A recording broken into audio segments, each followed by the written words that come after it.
जीवन में असंभव कुछ भी नहीं है। जब जागो तब सवेरा होता है। अगर आपको यह लगता है कि मेरे जीवन में बहुत से बुरे काम किए हुए हैं और अब इन गलत कामों को सुधारने के लिए कोई भी विकल्प नहीं है, तो आपको गौतम बुद्ध के जीवन की यह कहानी एक बार अवश्य सुननी चाहिए। तो चलिए कहानी को शुरू करते हैं। एक दिन गौतम बुद्ध श्रावस्ती के एक गांव में भिक्षाटन के लिए पहुंचते हैं। जब गांव में प्रवेश करते हैं तो देखते हैं कि पूरे गांव में सन्नाटा छाया हुआ है। दूर दूर तक कोई भी व्यक्ति नजर नहीं आता। बुद्ध उस गांव के पहले द्वार पर जाते हैं और कहते हैं कि भिक्षाम देहि, परंतु भीतर से बाहर कोई नहीं आता। बुद्ध दूसरे द्वार पर जाते हैं परंतु कोई दरवाजा नहीं खोलता। तीसरे द्वार पर जाते हैं परंतु उस द्वार से भी कोई व्यक्ति बाहर नहीं आता। फिर अचानक से एक दरवाजा खुलता है जिसमें से एक व्यक्ति बाहर निकलता है। वो जल्दी से बुद्ध का हाथ पकड़ता है और उन्हें अपने घर में ले जाता है और कहता है कि क्षमा करे बुद्ध, परंतु इस समय आप बाहर नहीं जा सकते। उंगलीमाल को श्रावस्ती की सीमा पर देखा गया है। सभी गांव वाले डर के मारे अपने अपने घरों की खिड़कियां और दरवाजे बंद करके बैठे हुए हैं। बुद्ध उस व्यक्ति से पूछते हैं कि कौन है ये उंगलीमाल और उससे इतना भय क्यों है। वह व्यक्ति कहता है कि उंगलीमाल एक राक्षस है। उसे जो भी मनुष्य मिलता है, बच्चा, वृद्ध, स्त्री, पुरुष, यहां तक कि सन्यासी भी, वो किसी को भी नहीं छोड़ता।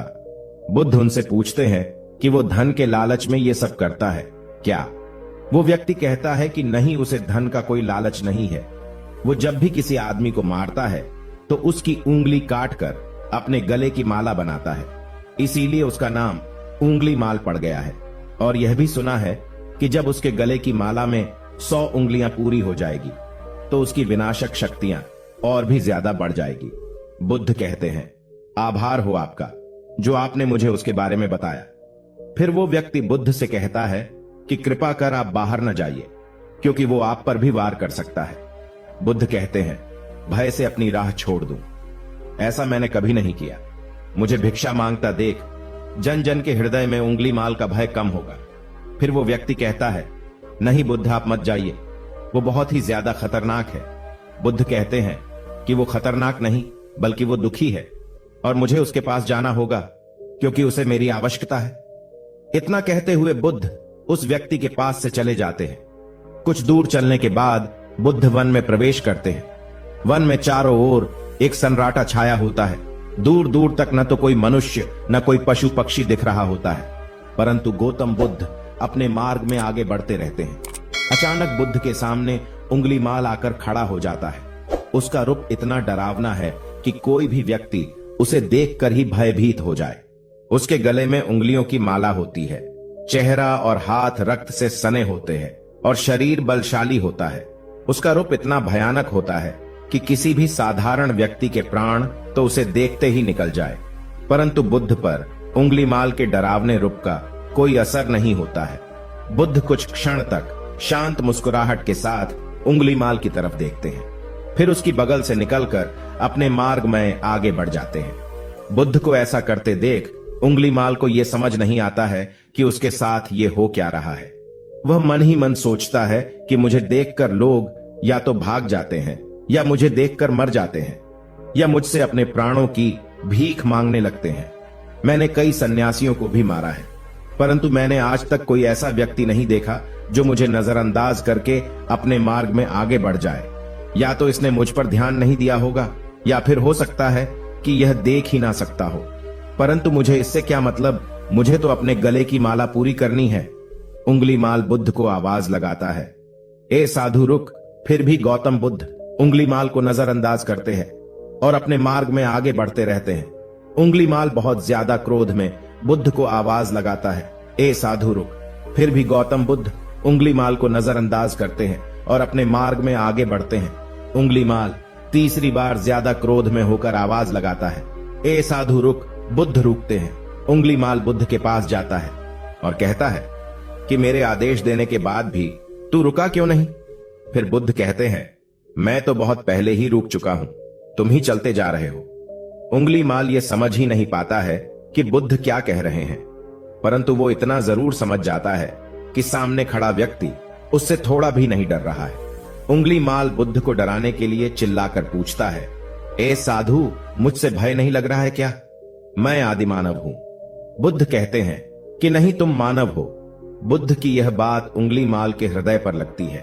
पहली बार उसे किसी ने मानव कहा था, परंतु वो इस बात को नजरअंदाज करने का प्रयास करता है और बुद्ध से पूछता है कि ए साधु, तूने ये क्यों कहा कि तू कब का रुक चुका है, जबकि तू तो चल रहा था? और तूने ये क्यों कहा कि मैं नहीं रुका? बुद्ध कहते हैं कि मैं बहुत पहले ही रुक चुका हूं, यानी मैंने ऐसे सारे बुरे कृत्य करना पहले ही छोड़ दिया है जिससे कि व्यक्ति को कष्ट पहुंचा सकते हैं। सब जीना चाहते हैं, बस तुम उन्हें करुणा से देखने का प्रयास करो। गौतम बुद्ध के ये शब्द दोबारा से उंगली माल के हृदय पर चोट करते हैं, परंतु वह दोबारा से बुद्ध की बातों को नजरअंदाज करने का प्रयास करता है। इस बार वह और क्रोध में भरकर बुद्ध की गर्दन पर अपनी तलवार रख देता है, जिससे वो लोगों की हत्या किया करता था, और बुद्ध से चिल्लाकर कहता है, नहीं, मानव में ना तो प्रेम है ना ही करुणा है, सिर्फ छल और कपट है। इसीलिए मैं सबकी हत्या करूंगा और किसी को जीवित नहीं छोड़ूंगा। बुद्ध कहते हैं, तुम्हें लोगों ने बहुत दुख दिया है। उंगली माल क्रूरता मनुष्य अज्ञान के कारण ही करता है। ईर्ष्या, द्वेष, मोह, माया ये सभी अज्ञान की संतानें हैं, परंतु वो व्यक्ति ही है जिसमें दया, करुणा और समझ का उदय भी होता है।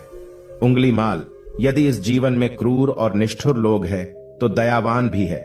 बस तुम्हें अपनी आंखों से इस अंधेपन की इस पट्टी को हटाना होगा जो तुम्हें केवल बुराई ही दिखा रही है। तीसरी बार बुद्ध शब्दों को सुन उंगली माल का खुद पर से संयम हट जाता है। उसे समझ नहीं आता कि पहली बार उसे अपने आप इतना कमजोर क्यों महसूस हो रहा है। वो कोशिश तो करता है क्रोध करने का, परंतु कर नहीं पाता है। वो बड़ी हिम्मत जुटाकर क्रोधित होने का नाटक करके बुद्ध से कहता है, तुम और व्यक्तियों जैसे नहीं हो। बुद्ध कहते हैं कि मैं हर व्यक्ति जैसा ही हूं, बस जागृत हूं और यह सिद्ध कर रहा हूं कि हर व्यक्ति में जागने की क्षमता है। मेरा मार्ग क्रूरता को दया में परिवर्तित करता है। उंगली माल, तुम अनजाने में घृणा के पद पर हो, बस इस क्षण रुक जाओ। तुम्हारे भीतर भी यह क्षमता है कि तुम दया और करुणा के पद पर भी चल सको। इतना सुनते ही उंगली माल के हाथ से तलवार जमीन पर गिर जाती है।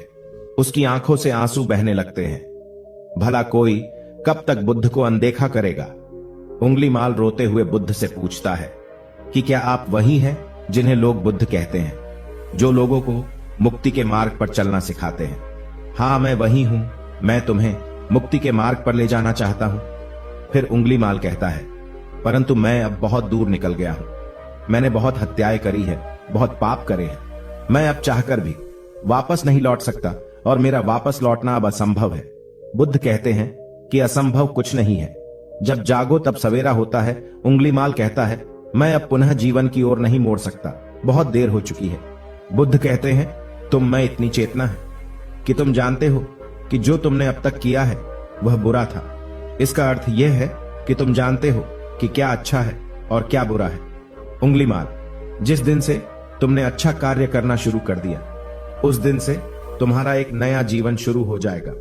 फिर उंगली माल कहता है, मैं कितने भी अच्छे काम कर लूं, परंतु लोग मुझे उसी दृष्टि से देखेंगे और मुझे चैन से जीने नहीं देंगे।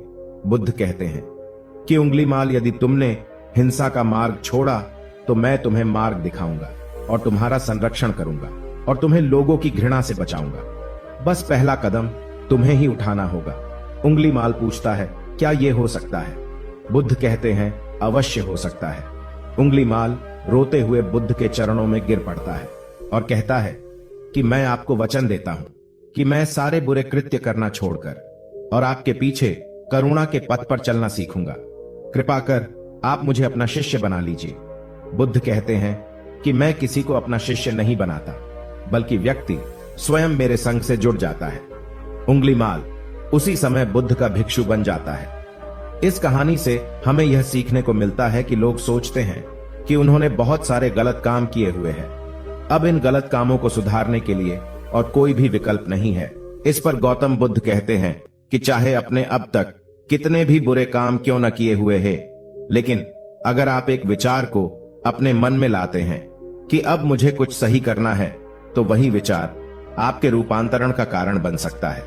पर सबसे जरूरी बात यह है कि आप पहला कदम उठाने के लिए तैयार हैं या नहीं।